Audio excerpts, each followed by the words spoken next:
Dad, this is your table. Look, I even made a special sign for you. My daughter Amanda smiled as she handed me the golden name tag. My eyes scanned the embossed letters, Joe Miller Lower Class. The wedding hall fell silent for a few seconds, until my mother-in-law's laughter echoed through the luxurious room. How creative, Amanda. At least she has the honesty to admit the truth. There I was, in my only borrowed suit, at the wedding of the daughter I had raised alone for 23 years. The same girl I fed instant noodles when we had no money for anything else. The same girl I rode to school on the back of my bike because our car had broken down and I couldn't afford to fix it. My name is Joe Miller, and at 52 years old, I never imagined I would be publicly humiliated by my own daughter on the most important day of her life. I've been a mechanic for 3 decades, my fingernails always dirty with grease, my hands calloused from fixing cars to pay the bills. I don't have a college degree, I don't use fancy words, I don't go to social clubs. But I raised a daughter. Alone. Her mother abandoned us when Amanda was only 2 years old. This isn't what I wanted out of life, were her last words before she disappeared forever. Since then, it's been just the two of us against the world. I taught Amanda how to ride a bike, how to drive, helped her with her homework even when I didn't understand the subject matter. I worked double shifts to pay for her business school. Sit down, Dad. The important people are at the head table. Amanda pointed to a table at the back of the hall, out of sight of the guests. My throat tightened when I realized it was the only table with a single chair. The guests began whispering among themselves, some laughing openly at the situation. The groom, Marcus, didn't even look in my direction. His entire family stared at me as if I were an intruder who had managed to sneak in by mistake. I took the golden card with trembling fingers. Lower class. The words burned in my vision. 23 years of sacrificing my own life, denying relationships, giving up opportunities, all to give her a better future. And this was my reward. But while everyone laughed at my supposed inferiority, they didn't know one very important thing about me. During all those years fixing cars, it wasn't just engines I understood. And the plan I had kept secret for months was about to show exactly who the inferior person in that family really was.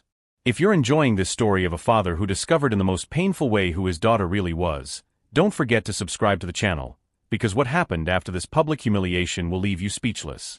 I sat down at the lonely table, put the card in my pocket, and smiled for the first time all night. Amanda had no idea that her attempt to put me down had just set in motion something that would completely change the fate of everyone in that room. The table was strategically positioned behind a decorative column, out of sight of the other guests. As I settled into my lonely chair, I could see the main table where Amanda was laughing animatedly with the Rothschild family, the parents of her fiancé Marcus. Charles Rothschild, a real estate mogul, gestured as he told a story about his properties in Martha's Vineyard. His wife Victoria, a socialite known for her selective charity work, examined her perfectly manicured nails between condescending giggles. Marcus, the groom, looked like a younger version of his father, arrogant, well-dressed, and completely oblivious to the world beyond his privileges. Dad, are you enjoying the party? Amanda appeared at my side, wearing a bridesmaid's dress that cost more than my 3-month salary. Her eyes flashed with a cruelty I had never seen before. You look beautiful, Amanda. You look beautiful. I tried to smile, but the words came out with difficulty. Thank you. You know, I wanted to explain about the name tag. She leaned in, lowering her voice. The Rothschilds are very refined people. They value honesty above all else. I thought it would be best to be transparent about our situation. Our situation. 23 years of dirty diapers, sleepless nights when she had a fever, working 3 jobs to pay for her private school. 23 years of macaroni and sausage because that was all we could afford, of patched t-shirts because new clothes were a luxury. 23 years of I love you, Dad, before bedtime.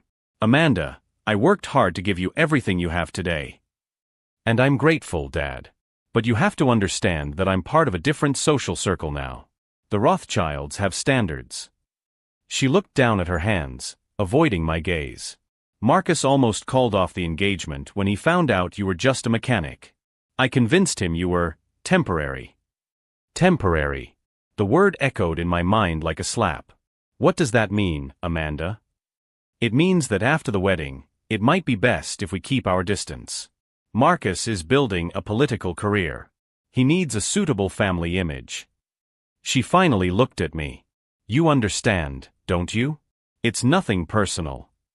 Nothing personal. I remembered all the nights she came home crying because other kids made fun of her hand-me-down clothes. How I promised her that one day she would have everything she wanted. How I worked double shifts for 4 years to pay for her business degree at the private university she chose. What about graduation? When you walked up on stage and said I was the most important man in her life. Amanda sighed, as if dealing with a stubborn child. Dad, I was young. People say things when they're young.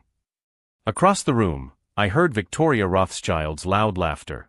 She was showing photos on her cell phone to other guests, occasionally pointing in my direction. I caught fragments of the conversation, imagine my surprise, and, at least she got away from that. Marcus approached our table, carrying a glass of champagne that probably cost more than my electricity bill. Joe, right? Amanda's told me so much about you. His smile was the same one I wore when I had to be polite to difficult clients. It must be interesting work with your hands. It's an honest living, I replied. Sure. Someone's gotta do it. He exchanged a glance with Amanda. Actually, I've got a few classic cars in the garage. Maybe you could take a look at them sometime. For a fair price, of course. Amanda laughed, as if he had made the most witty joke in the world. Marcus is so generous. Always thinking of ways to help. Help. They were offering me manual labor as a favor. The evening continued with minor humiliations. When the DJ asked the father of the bride to give a speech, Amanda quickly explained that I wasn't good with words, and that they preferred to skip that tradition. When it was time for the father-daughter dance, she danced with Charles Rothschild, saying that he had offered to fill in since I didn't know how to dance properly. Every moment of rejection reminded me of all the times I danced with her in the living room of our cramped apartment, music playing on the old radio, her standing on my feet to reach my height. But as Amanda built her new identity on the rubble of our relationship, she didn't know one crucial thing about the father she was discarding. During all those years fixing cars, I hadn't just learned about engines. I had learned about business. About investing. About opportunities. And over the last 5 years, while she was busy turning herself into the person she thought high society wanted her to be, I had been very busy turning myself into something none of them could ever imagine. The plan I mentioned wasn't about revenge. It was about justice. And when Amanda found out exactly who the man she had chosen to publicly humiliate really was, it would be too late to undo the biggest mistake of her life. The humiliation at the wedding was just the beginning. For the next few days, Amanda didn't answer any of my calls. When I finally got through to her 3 weeks later, her voice was cold as ice. Dad, I need to be clear about something. Marcus and I have decided it's best if we keep our distance for an indefinite period of time. She sounded like she was reading from a prepared script. We're building a life together and we need space to grow as a couple. Amanda, I just want to talk to you. We're family. Family. She laughed bitterly. Dad, you need to understand that family isn't just blood. It's about shared values, common goals, similar social status. You and I. We're from different worlds now. Different worlds. The girl I taught to tie her shoes, who I carried in my arms when she had nightmares, who cried on my shoulder when other boys didn't ask her to dance at the school dance. Now we were from different worlds. What if I need you? If I get sick, if something happens? Dad, you're 52 years old. You're not old. You can take care of yourself. Her voice became even more distant. Besides, Marcus talked to some lawyers about legal issues. Apparently, you never officially adopted my last name after Mom left. Technically, I'm still Amanda Miller, not Amanda Miller Silva. I'm thinking of going back to just Miller to make things easier. Miller. The last name of the woman who abandoned us. The last name of the family she never knew, but now represented the respectability I could never offer. Amanda, please. Don't do this. It's better this way, Dad. For all of us. The call ended, and I held the phone for several minutes, listening to the dial tone. 23 years of family history erased with a simple 10-minute conversation. 2 months passed without any contact. I tried sending birthday gifts. She returned them unopened. I sent letters. They came back marked addressee unknown. It was as if I had been completely erased from her life. That's when I found out, through a coworker who cleaned offices in the financial district, that Marcus had landed an advisory position at a major investment firm. I hear his wife has connections. Her father was some kind of successful businessman, Dolores commented as we had coffee at the repair shop. Successful businessman. They were using my story, my struggle, my sacrifices as a platform for Marcus' success. Amanda had rewritten our history. Now she was the daughter of a businessman who had died young, leaving her with enough money to get an education and marry well. I had been turned into a convenient myth. The last straw came when I got a call from Tom Bradley, my best friend of 15 years and Amanda's surrogate godfather throughout her teenage years. "Joe man, I need to tell you something I heard at the golf club yesterday." Tom sounded uncomfortable. I was playing with some businessmen and the name Amanda Silva came up. Or rather, Amanda Miller. My stomach clenched. One of the guys was talking about Marcus Rothschild's new wife. Apparently, she's presenting herself as a war orphan in social circles. Said her father died serving her country when she was a child and that she was raised by wealthy aunts in Boston. That she went to private schools her whole life. War orphan. Rich aunts in Boston. Private schools. Joe, are you there? Yes, Tom. Man, she completely erased you. Not only did she remove you from her life, she killed you in the official story. Tom sighed heavily. What are you going to do? What was I going to do? For months, that question had kept me awake at night. I could try to expose the truth, but who would believe a mechanic against the word of a well-married socialite? I could try to contact Amanda directly, but she had made it clear that any attempt to contact her would be considered harassment. Or I could use something I had discovered years ago but never mentioned to anyone. Not even Tom. During all those years fixing cars, especially luxury cars for wealthy clients, I didn't just learn about engines. I learned about their owners.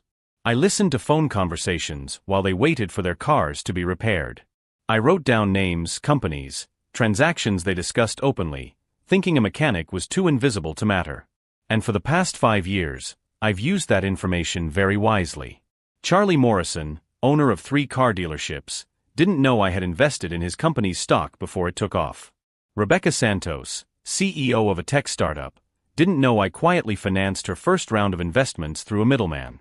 Dozens of small investments, always under the radar, always through third parties, always using information I obtained legitimately while repairing their cars.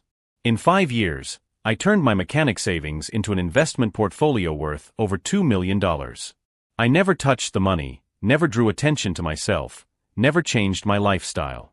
I continued to live in the same apartment, drive the same old pickup truck, wear the same clothes. But now, sitting in the living room where Amanda grew up, looking at the photographs she had left behind when she moved out, I made a decision.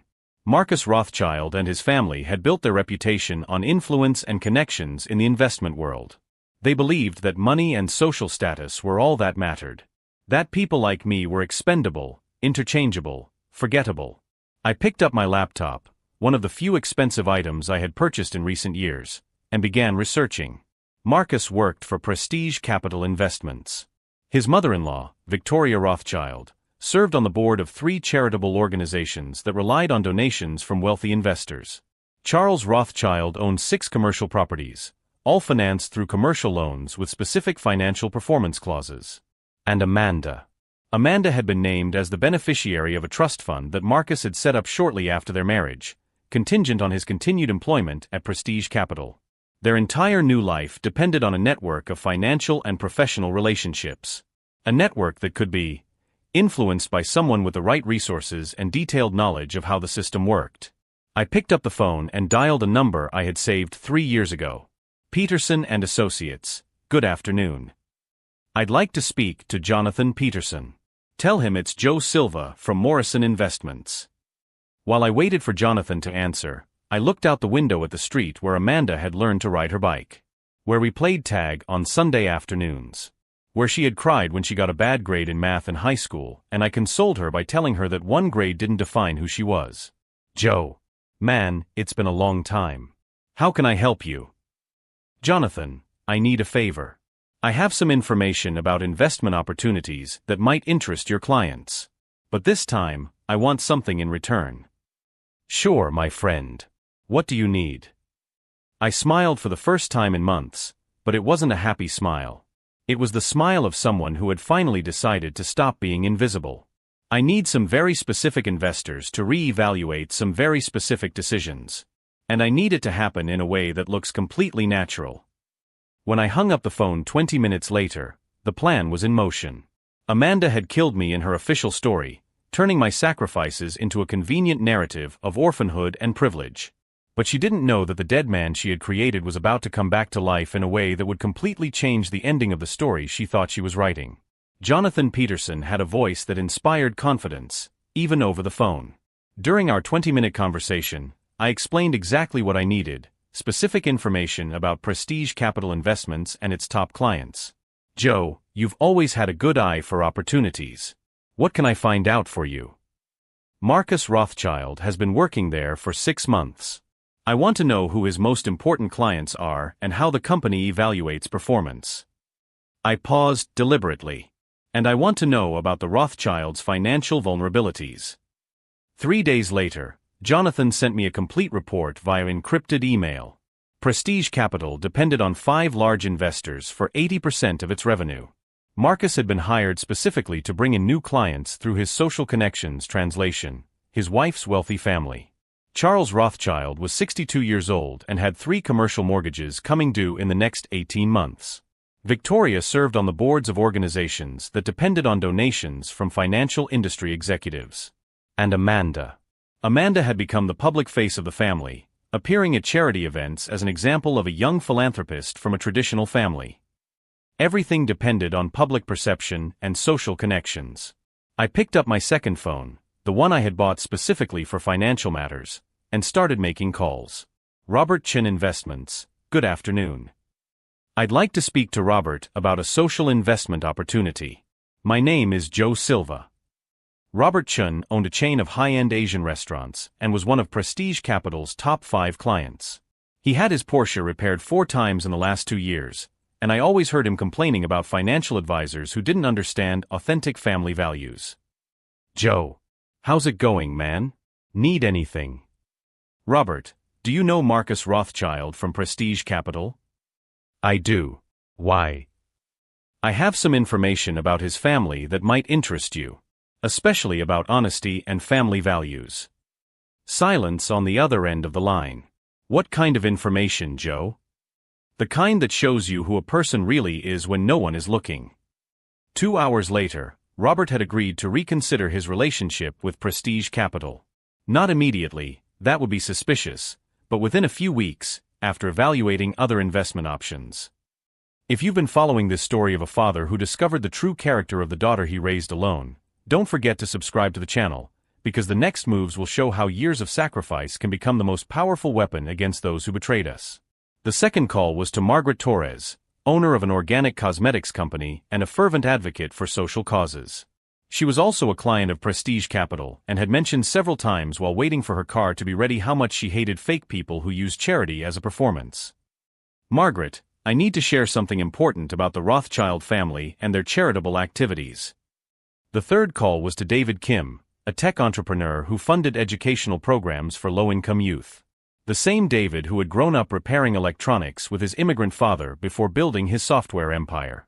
David, remember what you told me about people who deny their origins? I have a story that will interest you.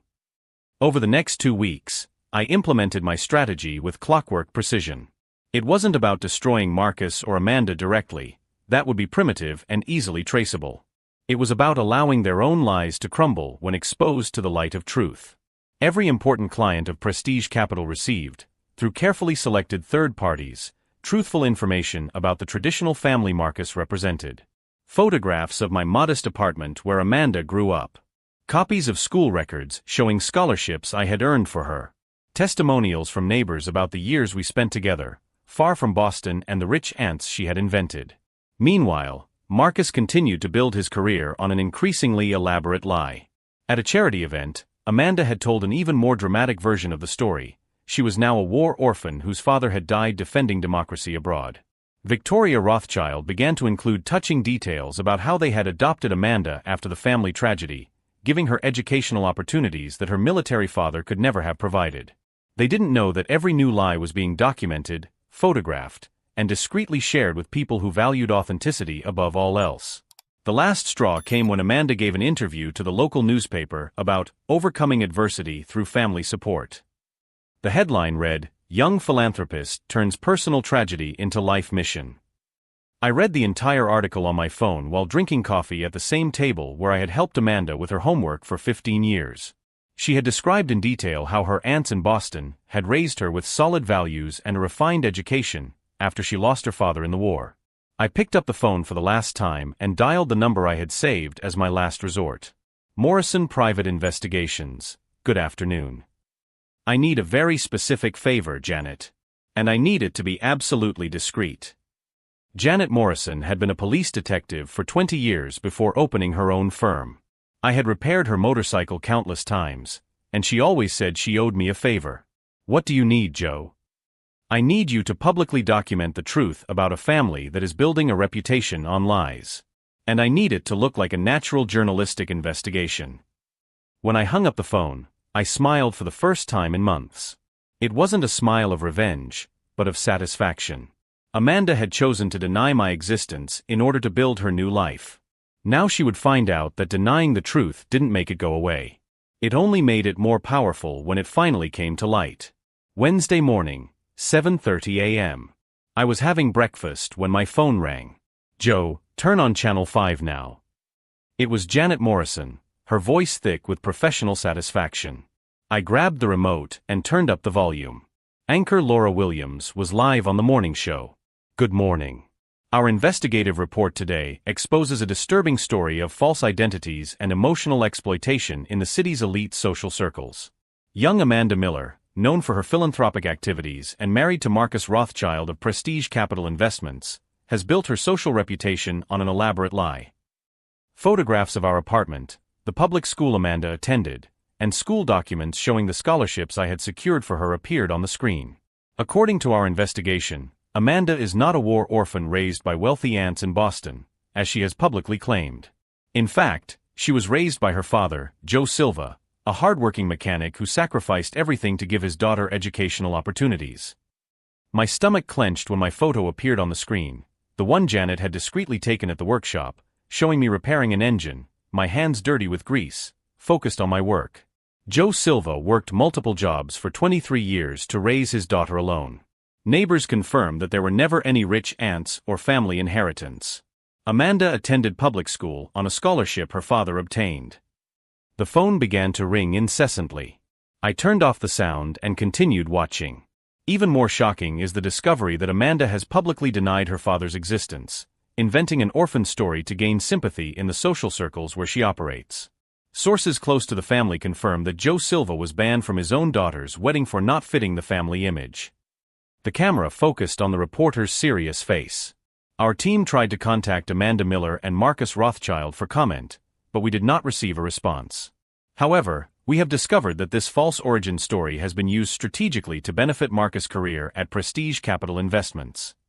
Janet had done a perfect job. Every detail checked, every source confirmed, every lie exposed with solid evidence. At 9 in the morning, my phone rang with a number I recognized immediately. Dad. Amanda's voice was shaky, almost unrecognizable. "Hi, Amanda." "Dad, what's going on? Why are these people lying about our family?" Lying. She still thought she could flip the script. "Amanda, everything that has been shown on television is true. Those are our photographs, our documents, our real story." Silence on the other end of the line. You did this? You gave this information to the journalists." "I didn't have to give them anything, Amanda. The truth has always been out there. You created the lies." "But Dad, you don't understand. They're going to destroy everything I've built. Marcus could lose his job. They're saying we're frauds." "You're not frauds because you're poor, Amanda. You're frauds because you lie about being poor." I heard sobs on the other end of the line. "Marcus is furious with me. He said I ruined his family's reputation. His parents are talking about annulling the marriage. And how does it feel to be rejected by people you love?" The question hung in the air for a long few seconds. Dad, please. Can you fix this? Can you talk to the reporters? Tell them it was a misunderstanding. Amanda, you introduced me as lower class at your own wedding. You sat me alone in the back of the hall. You publicly disowned me and made up a story where I was dead. Why should I fix something you broke on purpose? Because you're my father. She was crying now. Fathers protect their children. Fathers protect children who respect them. Fathers don't protect children who erase them from their own history. At 2 in the afternoon, I got a call from Jonathan Peterson. Joe man, did you see the news today? Yes. Prestige Capital is in a panic. 3 of the 5 major investors canceled their contracts this morning. Robert Chun called saying he can no longer trust a company that employs people willing to deny their own family. I smiled for the first time all day. Margaret Torres posted a statement on social media, saying she can't support charities led by people who lie about their origins. David Kim withdrew all funding for projects associated with the Rothschild family. And Marcus was fired 2 hours ago. Incompatibility with company values, according to the official statement. At 5 in the afternoon, Amanda showed up at the workshop door. I hadn't seen her in person for 4 months. She was thin, her eyes swollen from crying, wearing simple clothes I didn't recognize. Dad. Amanda. Marcus kicked me out of the house. He said he can't be seen with me anymore. She approached hesitantly. His parents canceled my credit card, closed my bank account. I have nothing left. And where do you plan to stay? I hoped you would. She looked around the workshop, as if seeing it for the first time. Can I come home? Home. The same home she had publicly described as unsuitable for her new social position. Amanda, you said we were from different worlds. That your new family had standards I couldn't live up to. Why did you change your mind? Because I was wrong, Dad. Completely wrong. Wrong about what specifically? Wrong about everything. About you, about them, about what really matters. She took a deep breath. Wrong to think that social pedigree was worth more than character. Wrong to deny you to impress people who discarded me at the first sign of trouble. I looked at my daughter, really looked at her, for the first time in months. Behind the smudged makeup and words of regret, I saw something I hadn't seen in years. I saw the girl who used to help me in the shop on Saturdays, who was proud when I explained how engines worked, who told her friends her dad was the best mechanic in the world. Amanda, if you come home, you'll be my daughter. Not as a temporary guest until you find something better. Not as someone ashamed of her own origins. As my real daughter. That's all I want, Dad. To be your real daughter. As Amanda cried in my arms for the first time in 2 years, I realized that my revenge was finally complete. Not because I had destroyed his plans, but because I had gotten my daughter back. But what happened in the months that followed would show that some life lessons come with consequences far deeper than any of us could ever imagine. 6 months after the television episode, Amanda was completely transformed. Not physically, although she had lost the weight she gained during her months of luxury, but inside. She woke up at 5 in the morning to help me open the workshop, learned about engines with the same curiosity she had shown as a child, and most importantly, she wasn't ashamed of our work. Dad, Mr. Henderson called. He wants to know if we can take a look at his Cadillac this afternoon, she announced as she organized the tools on the workbench. Mr. Henderson owned a small accounting firm and had been a customer of the shop for 15 years. During the first few years after her separation from Marcus, Amanda had been visibly uncomfortable when longtime customers came in to pick up their cars. Now she greeted them by name and asked about their families. Sure. Tell him to drop the car off around 2. Amanda made the call with ease, using the professional but warm tone I always used with customers. When she hung up, she smiled in a way I hadn't seen in years. You know, Dad, he asked if you were proud to have a daughter working alongside you. He said it showed family character. Family character. 3 words that summed up exactly what we had regained. But the most impressive transformation wasn't Amanda's. It was my own. During all those months planning my response to the humiliation, I discovered something about myself that I never knew existed. I had a capacity for long-term strategy. Not just the patience to create a complex plan, but the emotional discipline to execute it without letting anger or resentment cloud my judgment. It completely changed how I viewed my own potential. Amanda, I need to tell you something important. She stopped organizing the pieces and gave me her full attention. Remember you asked me how I got that information on Prestige Capital so quickly? I remember. You said you had contacts. It wasn't just that. I took a deep breath. During all those years fixing rich people's cars, I learned a lot about business. And for the last 5 years, I've been quietly investing using information I've obtained legitimately. I have a portfolio worth over $3 million. Amanda stared at me without saying anything for several seconds. 3 million. 3.2, to be exact. Dad, why didn't you ever tell me? Because I wanted to be sure you loved me for who I am, not for what I have. And after we got married, I was sure that concern was valid. Amanda approached and sat down in the old chair next to my desk. And now? Why are you telling me this now? Because now I know you came back for me, not for money. And because I have a plan for our future. Over the next 2 months, I used part of the investment to expand the workshop. Not to impress anyone, but to create real opportunities. We hired 2 young mechanics who were unemployed, bought modern equipment for more complex services, and Amanda took over the administrative management with the same dedication she had previously applied to social events. The Silva and Fielha workshop became a benchmark in the region. Not just for the quality of our work, but for the way we treated every customer, from executives with imported cars to college students with old cars that needed to last another semester. As for Marcus and his family, the consequences were devastating and definitive. Marcus never got another job in finance. The story about turning down his own father-in-law spread through professional circles like a virus. In an industry built on relationships and trust, being known as someone who abandons family in tough times was the professional kiss of death. 6 months after being fired from Prestige Capital, he was working as a used car salesman in a town 200 miles away. Amanda heard about this through mutual acquaintances, but never expressed satisfaction at the information. Just a silent nod, as if to say, choices have consequences. Charles Rothschild lost 3 of his 6 commercial properties when the loans came due and he was unable to refinance them.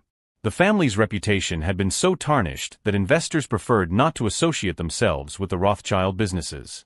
Victoria had to resign from her positions on the boards of charitable organizations. The irony of a philanthropist, who publicly disrespected honest workers, did not go unnoticed by the other board members. But the most interesting consequence happened to Emily, Marcus's ex-fiancée. She showed up at the workshop one Tuesday afternoon, driving a Honda Civic with over 200,000 miles on it. Mr. Silva? I'm Emily, Marcus's ex-wife. My car is making a strange noise. Amanda was with me when she arrived. There was a moment of initial tension, but Amanda simply said, "Dad, I'll get the keys to Bay 3, and stepped aside to give us some privacy. Emily, what can I do for you?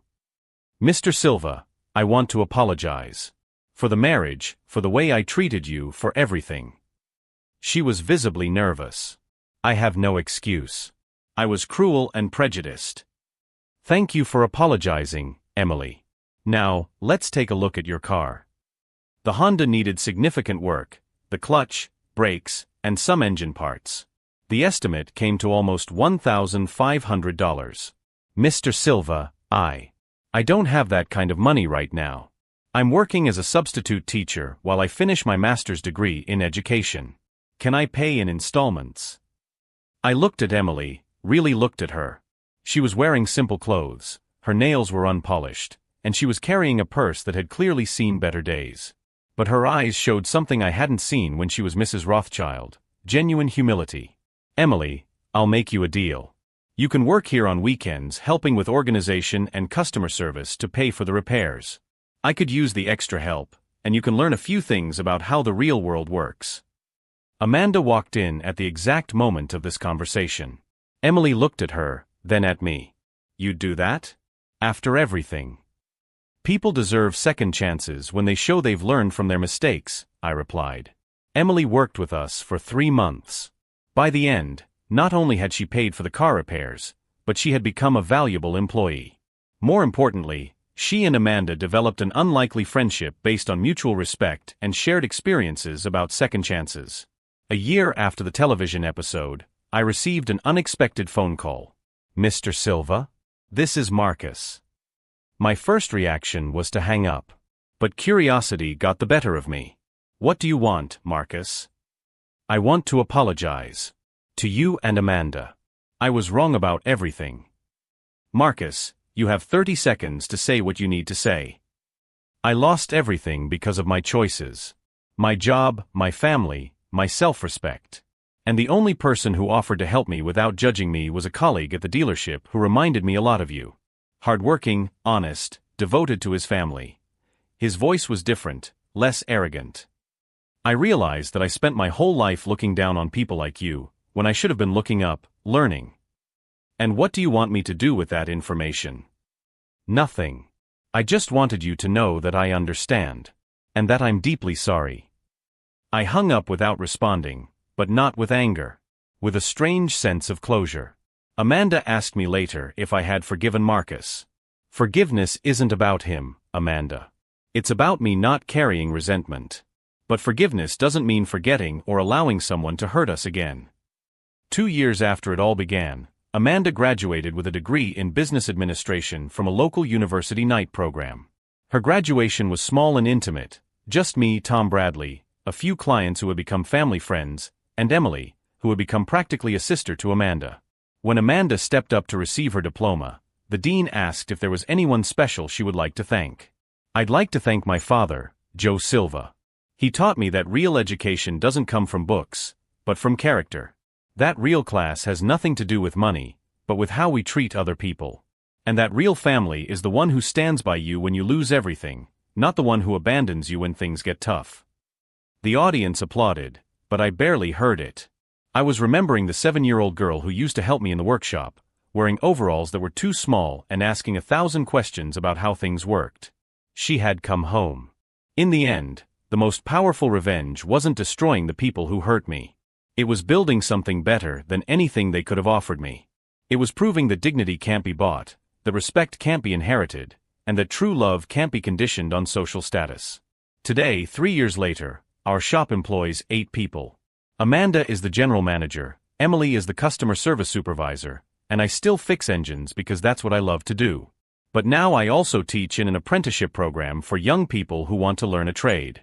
Some of these young people come from wealthy families who rejected them. Others come from poor families who want to give their children better opportunities. They all learn the same lesson: a person's value is not in their last name, their bank account, or their diploma. It's in the character they show when no one is looking. If this story touched your heart, if you believe that dignity and character are worth more than social status, don't forget to subscribe to the channel. We have many more stories about people who turned humiliation into triumph, rejection into rebirth, and pain into purpose. Marcus tried to put me down by calling me lower class. He ended up discovering that true class isn't about where you're born, but who you choose to be when you're tested. Amanda learned that family isn't who accepts you when you're at the top, but who loves you when you're at rock bottom. And me? I learned that the sweetest revenge isn't destroying your enemies. It's building a life so meaningful that their opinions become completely irrelevant. The last time I heard about the Rothschild family, Charles was working as a real estate agent in a small town, Victoria was selling beauty products online, and Marcus was still at the dealership, but at least he had been promoted to supervisor. As for me? Well, I'm here at Silva and Daughter's auto repair shop, teaching my daughter and other young people that dignity isn't something other people can take away from you. It's something you carry inside, regardless of what the world thinks. And that's the only social class that really matters.